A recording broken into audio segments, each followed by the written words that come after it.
Erica from the Kitchen on Goshen Hill, and I have with me today my permanent sidekick, Shauna. Hi. Thanks for joining us. Today we're going to talk about the best thing in summer, which is the perfect tomato sandwich. Are you ready, Shauna? I'm ready. All right. It's July in Arkansas, and if you live in Arkansas, you know the only good thing about living here in the summer is tomatoes. They are the best. They are the best.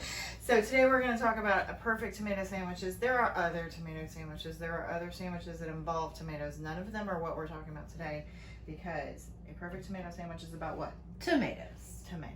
That's the only thing that matters, really. So everything about your sandwich needs to be in service to the tomato, to put it on a pedestal, to lift it up, to make it the best that it can be. So that's what we're going to talk about, how to do that. So first we're going to talk about the tomato. I will confess to you that my very favorite tomato for a tomato sandwich we don't have here today, but it's not for lack of trying. Cherokee Purple, if you can get your hands on one, is a fantastic tomato sandwich. We went high, we went low, we went to every farmer's market we could find. Apparently everyone else in Central Arkansas is making tomato sandwiches out of Cherokee Purple right now. That's right. But I took all of them. never fear. It's okay. It's a good illustration. It is. There are other fantastic tomatoes, because Yes. really the key is a great local tomato grown locally, not shipped across the country. That is going to be delicious. I personally think a tomato with a little higher acidity is going to make a great tomato sandwich. So if you've got that available, look for it. But what we're going to have today is from Bradley County, Arkansas. They're famous, we like to think worldwide, maybe just in Arkansas.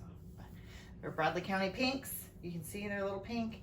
They make a great tomato sandwich. Yes, they do. So that's what we're gonna have today. And so let's move this out of the way. We've got one sliced up here. Before we go any further, I want to talk to you about how to slice your tomato sandwich. Because again, it's all about making the most of the tomato. So you want to slice them about 1/4 inch thick, so that they don't fall apart is really the key, because they're very, very juicy if you've done it right. And they're going to want to fall apart. But so we're going about right here. That looks beautiful. You should use a serrated bread knife or a steak knife. Something serrated would be preferable, because it's not going to squash the tomato. It's not going to turn it into goo before you get it on the sandwich. You want it to be goo when it's on the sandwich. Correct. Correct. So the next thing we'll talk about is the bread. So I grew up eating it on just plain white sandwich bread. That was like the standard. There's really nothing wrong with that. I would say this is like the next generation plain white sandwich bread. Right. Yeah. And but if what you've got available to you is Wonder Bread or Sunbeam bread or something like that, there's nothing wrong with that, and you will enjoy it. What I would recommend, though, for the perfect tomato sandwich is Sara Lee Artisanal bread, the original. They have other ones like potato and brioche. They're not right. You don't This want is those. not sponsored. This is not sponsored. It's not. So the reason that it's the best bread is because it is very much like a traditional sandwich bread, in that it's very white, it's very soft, it doesn't have any seeds or anything else messing it up. It's just a nice backdrop for the sandwich. For the tomato. For the tomato. But this particular brand is also very thick cut. So when you toast it, and you must toast it, Yes. it will still retain some texture. It will have texture on the outside that will allow it to hold up to the tomato and not just turn into goo when the juicy tomato hits it. But it will still have the pillowy softness on the inside. Yes. Toasting is required. Toasting is required. So I'm gonna put it in the toaster. And we're gonna talk about our other ingredients while we're waiting for that. So we've covered the tomato. The next thing that we have is what you put on the bread. Also not sponsored, but also very key. Duke's mayonnaise. The reason that you've got to have Duke's is because it's got some extra vinegar in it. It's got some wang. It's got some tang. It mixes perfectly with the tomato. It kind of makes a little sauce on the bread. It makes a difference, I promise. It's lovely. If you can find Duke's, get your Duke's. What else can you use if you can't find Duke's? My second choice would be Hellman's. if Duke's is not available to you, because you know it is not available everywhere. It's kind of a southern thing. What? It's not available everywhere? It's not available everywhere. Maybe it's available on the internet everywhere. I don't know. But Hellman's, some people like Kraft. Some people even like Miracle Whip. No. We pray for them. We do. Bless their hearts.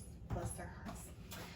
The last thing we'll discuss, because really this is a very simple sandwich and that's part of the point, is the salt. Salt, super important. We must have salt.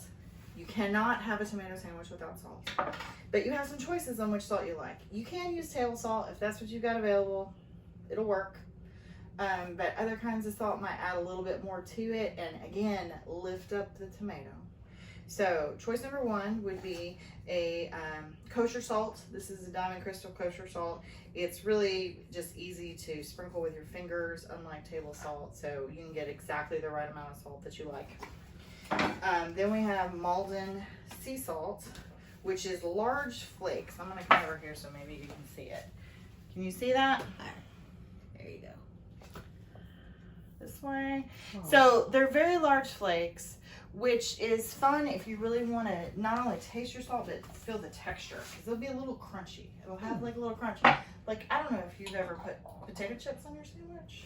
Oh, nice. Yeah, done. It might be sort of similar to that. Okay. That's not what I prefer, but I think it's acceptable. What I prefer is, this is pink Himalayan salt and a salt grinder, so you can set exactly how big you want your salt to be. This is my fave. That's what we're going to use. I heard the toaster. You heard the toaster. Look, y'all, it's toast. Pavlovian response to the toast. So you see the toast. Do you see golden brown, light golden brown though? Beautiful. It will be just perfect once we get the knife to put the mayonnaise on. It will be just perfect because, again, you just want it to hold up to the mayonnaise and the tomato juice and not disintegrate. The bread plays a very key role in keeping this sandwich together, because I'm going to tell you, it's a challenge. You got to put a good amount of Dukes on it, kind of like you're frosting a cake. We don't want to see any breadcrumbs because the mayonnaise is going to make a sauce when it mixes with the tomato, and that is a very important part of the sandwich. Next, we will take the tomato and we are going to load it up. It's going to be ridiculous. It's going to fall apart a little. The tomatoes are going to be scooshing out of the sides. So pretty. And that is exactly what you're looking for here. If this is not a hugely messy sandwich, you did it wrong. Right? Right. It's going to be running down your face. It's so good, though. You might have to eat it over the sink. You All don't right. care. You don't care. That It's looks summer. beautiful. Okay, now we salt. Don't be shy on the salt. No. You need the salt to bring out the tomato flavor. All right. Then we put the bread on top. Now you've got to smoosh it a little. You've got to really get everybody comfy and cozy in there inside the sandwich, because that will, again, keep it together a little.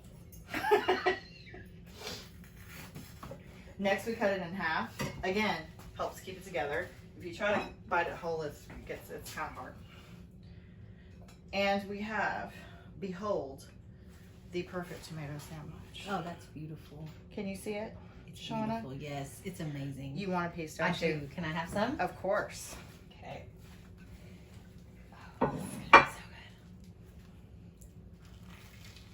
Oh, Oh, it's so good. Oh my gosh. That's delicious. I'm here to tell you, friends, if you don't have that kind of reaction when you bite into your tomato sandwich, it's not perfect yet. Keep trying.